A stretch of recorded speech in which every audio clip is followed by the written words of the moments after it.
Typologie des ovnis, partie 5. Bellator. Guillaume Chevalier. Il y a dans le phénomène MOC, assez souvent, quelque chose de fallacieux, qui semble calculé pour tromper les hommes. Monsieur Charles Garot, 1967. Nous pensions étudier quelque chose, et nous avons découvert que quelque chose nous étudiait, nous manipulait.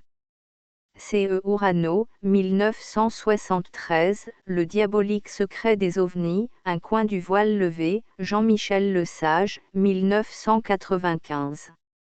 À juste titre, les anciens se méfiaient des manifestations divines, qu'elles soient ufologiques, angéliques, ou autres. D'où tant de drames, et d'incompréhensions. Alors qu'il suffirait, pour s'éviter bien des ennuis, d'avoir toujours à l'esprit, le fameux précepte de l'écrivain et ufologue, Jimmy Guilleux, valable également en d'autres circonstances, si vous voyez un ovni, foutez le camp. Fabrice Kircher et Dominique Becker, Extraterrestres, les ovnis, énigmes d'hier et d'aujourd'hui. 2016. Les noosphères, que les anciens qualifiaient, à juste titre, d'esprits polymorphes de la nature, célébrés dans les clairières sacrées des forêts, pouponnières des fongiques, comme les grottes humides, les cavernes, les carrières, en relation avec les castrum templum, les sanctuaires sépulcraux mégalithiques, les oppidums, les phanums, les boves aménagés, les troglodytes et les hypogées préhistoriques et antiques, sont généralement confondus avec des capsules de visiteurs, hypothétiquement extraterrestres, les ovnis, alors même que leur géolocalisation prépondérante reste le milieu naturel, et que leur comportement, le plus souvent, prudent et distant, évoque l'attitude instinctive des créatures sauvages, peuplant notre biosphère, se tenant à distance respectueuse, promptes à s'enfuir, lors de rencontres trop rapprochées avec des humains, lors des RR1, RR2, RR3 par exemple. Bien plus, les RR4, les abductions, les visites en chambre et les vécus des expérienceurs, des champignons et des passes magiques des chamans, nous prouvent que ces esprits de la nature ont la capacité et surtout la volonté de s'immiscer dans nos têtes, ou de s'hybrider avec nos corps, sur le modèle de ces fongiques, qui prennent le contrôle des insectes, pour y répandre leurs spores, ou comme ces incubadémons, incubes et succubes, qui abusent de leurs victimes, pendant leur sommeil.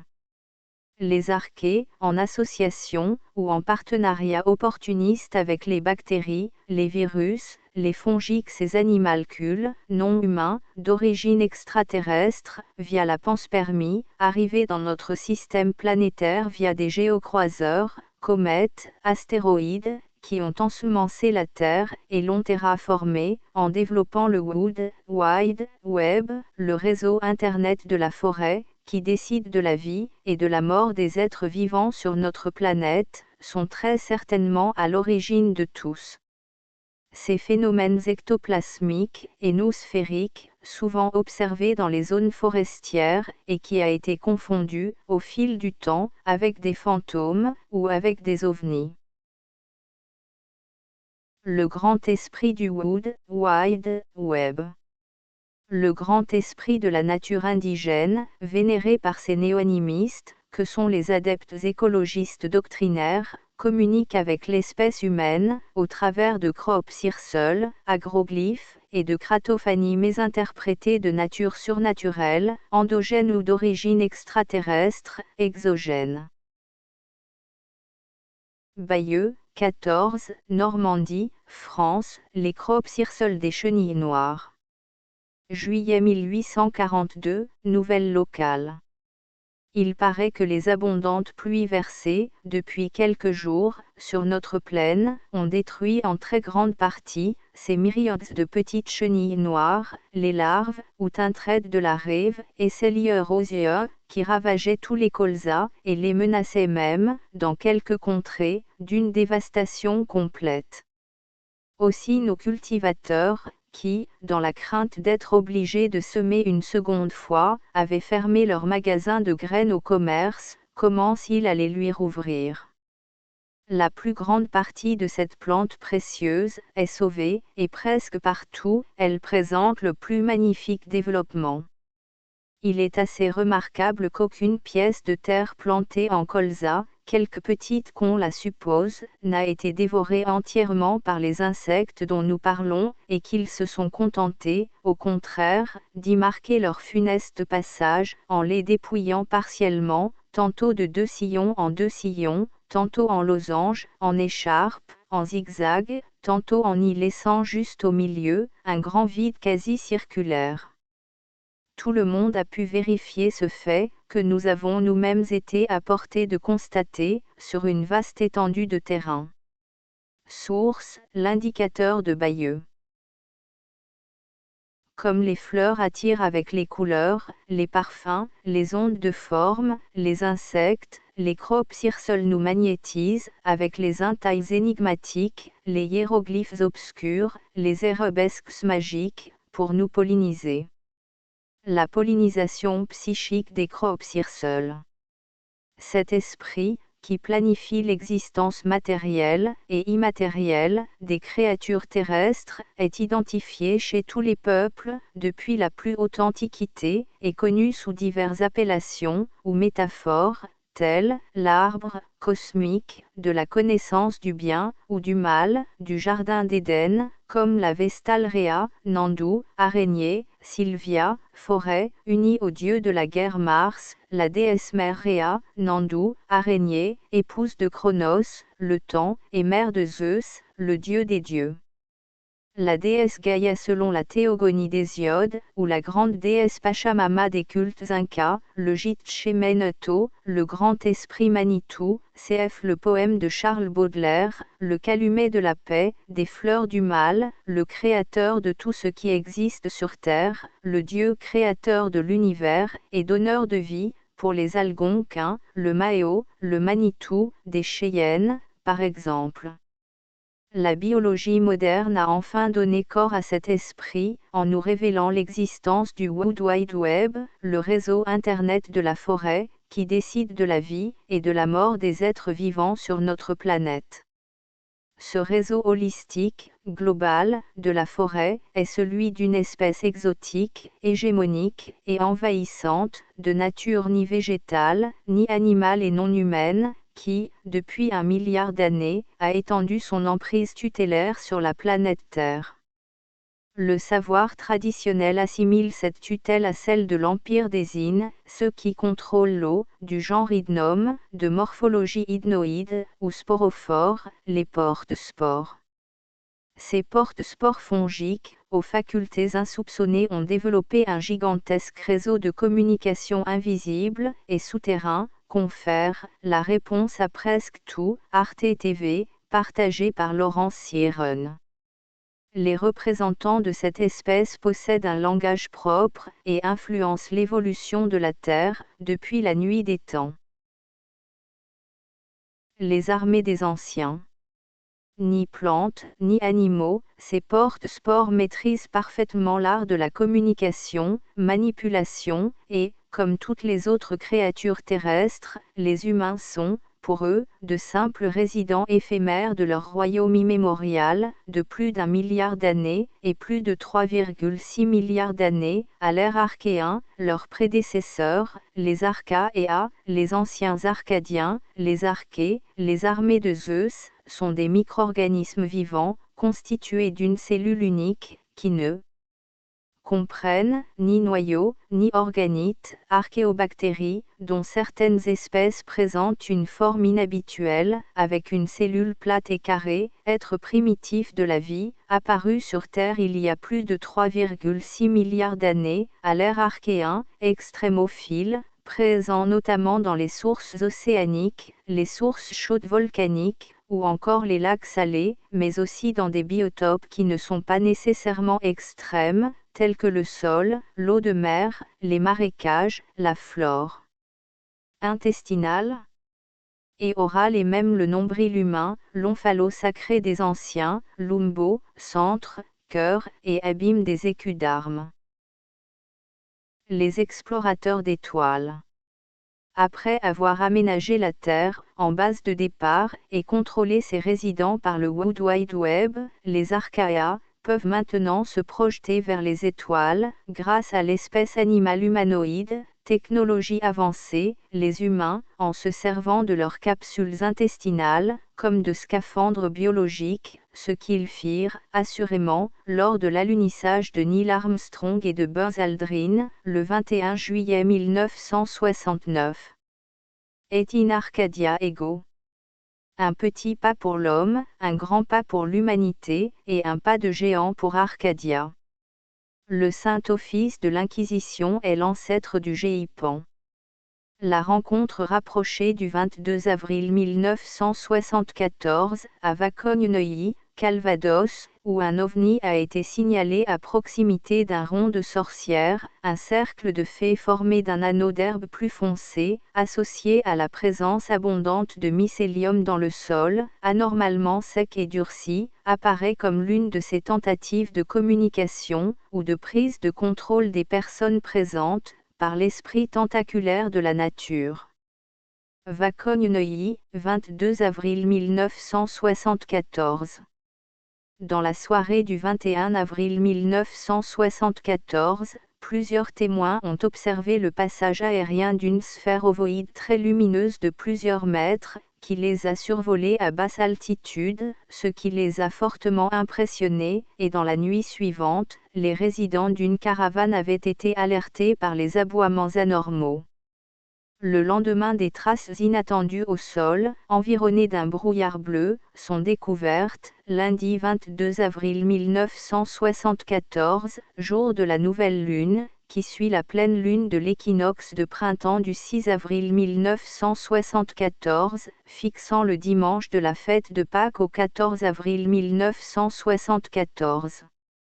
Ces deux traces annulaires, sous la forme d'une herbe calcinée et noircie, ont donc été découvertes, suite au survol d'un objet ovoïde lumineux. La première empreinte au sol, dans l'herbage du verger de pommiers exploité par Monsieur Le Masurier, avait 50 cm d'épaisseur et 4 mètres de diamètre, tandis que la seconde, d'un diamètre de 8 mètres, dans l'herbage de son voisin Monsieur Langlois, ne laissait apparaître qu'un demi-cercle, en forme de croissant de lune, à titre d'encaire ou obel astronomique, et s'arrêtant au niveau d'une haie d'épines, qui ne se prolongeait pas sur la voie vicinale, longeant cette haie, où aucune marque particulière n'était visible. L'apparition de ces traces, reliées à l'observation d'une sphère ovoïde très lumineuse, qui a survolé à basse altitude le site, la soirée du 21 avril 1974, cet ovoïde ou œuf de Pâques, cet encaire, cette signalétique formelle de la fête de Pâques, dont le nom même dérive de passa, renvoyant au passage, à la communication. Les âmes vagabondes, ou les intrus, ce sont des extraterrestres nuisibles capables de s'infiltrer dans l'intelligence de certains individus malléables, qui ne présentent qu'une faible résistance psychologique, et qu'ils contrôlent alors, complètement, le temps de mettre en œuvre leur mission de sape et de ruine. Ce sont les parasites, les pirates de la création, qui ont des vues sur notre planète. Les gîtes secrets du lion, George Hunt Williamson, 1958. Bayeux, Calvados, 6 décembre 2015, de 2h10 à 2h40, point chaud surnaturel et point chaud ufologique. Le guet-apens. Deux récits de sources différentes. Première version. Nous étions sur la route, en rentrant d'une soirée, il était 2h10 du matin le 6 décembre 2015, je conduisais et mon copain était le passager. Il m'a fait observer de loin des boules lumineuses, qui tournaient entre elles, en cercle dans le ciel. Je lui ai dit que ce devaient être les lumières d'une boîte de nuit. Nous n'avons pas quitté des yeux ces lumières, et quand nous sommes arrivés à un rond-point, nous avons constaté que ces lumières étaient en réalité au-dessus d'une usine, laiterie agroalimentaire, Saint-Martin-des-Entrées. Nous avons pris la sortie, pour prendre la 4 voies, N13, direction Cherbourg, Manche. À ce moment-là, les lumières nous ont suivis, puis rattraper, pour se mettre devant la voiture, en se déplaçant sans arrêt du côté passager au côté conducteur. De peur j'ai ralenti, et cette chose aussi, on se sentait menacé, en danger, et j'étais en pleine panique, sachant que ma fille de 2 ans dormait à l'arrière de la voiture. Nous avons pris alors la sortie pour rentrer dans Bayeux, et ces lumières nous ont suivis. Tantôt, elles formaient un cercle et tantôt elles formaient un trapèze. Nous avons récupéré la N13, un peu plus loin en direction de notre domicile. Ce fut la dernière fois que nous les avons vues. Nous avons vécu 30 minutes de peur et le sentiment d'être pourchassés. Nous essayons de trouver des témoignages de cette nuit sur Internet, mais rien. Pourtant nous avons croisé 2 voitures pendant l'observation de ce phénomène, et malheureusement trop paniqués nous n'avons pas pu le filmer. Lila Bellia. 2 témoins. Source, OVNI France. Deuxième version. Mon conjoint et moi-même, nous avons vécu une expérience exceptionnelle, mais très traumatisante sur le moment. Nous rentrions à 2 heures du matin d'une soirée sobre, la nuit du 5 au 6 décembre 2015. Mon conjoint scrutait le ciel, comme à son habitude, et il vit au loin des lumières sphériques qui tournaient sur elles-mêmes en formant un grand cercle. Je lui dis que c'était sûrement la projection d'une boîte de nuit. Nous avons continué notre chemin sur les routes de campagne, et nous nous sommes rapprochés de Bayeux, avec toujours en vue ces lumières qui évoluaient dans le ciel. Arrivés à un rond-point, nous les avons vues au-dessus d'une usine, le cercle qu'elles formaient était aussi gros que cette usine. La peur a commencé à m'envahir, je craignais de passer à proximité d'elles, au moment de regagner la 4 voies, Caen Cherbourg. Nous avons donc emprunté la voie express, et c'est à ce moment-là que tout a commencé. Ces lumières nous ont alors rattrapés pour se placer devant notre voiture, et au-dessus pour tourbillonner, et aller sans arrêt du conducteur aux côtés du passager. Nous n'avons croisé que 2 voitures pendant l'observation de ce phénomène, mais dès que les phares de ces voitures se rapprochaient, le phénomène disparaissait pour réapparaître après le passage de ces voitures. J'ai réduit ma vitesse de 110 à 70 km/h pour m'arrêter, mais mon conjoint m'en a dissuadé, compte tenu que ces lumières tourbillonnaient toujours au-dessus de notre voiture, et me persuada de rejoindre Bayeux à la première sortie. Lorsque nous avons pris la première sortie vers le centre de Bayeux, ces boules de lumière se situaient sur le côté gauche de notre voiture, et se tenaient un peu plus loin. Nous avions vraiment le sentiment d'être pourchassés par elles. Cependant nous avons dû reprendre la 4 voies, avec toujours ces boules de lumière nous accompagnant.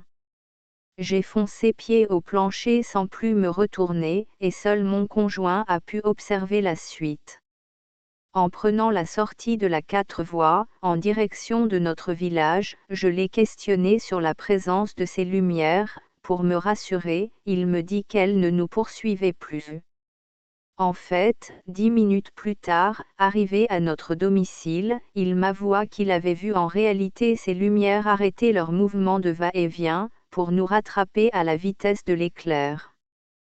Personnellement, j'ai vu une dernière fois ces lumières au-dessus d'un champ à environ 5 minutes de chez nous.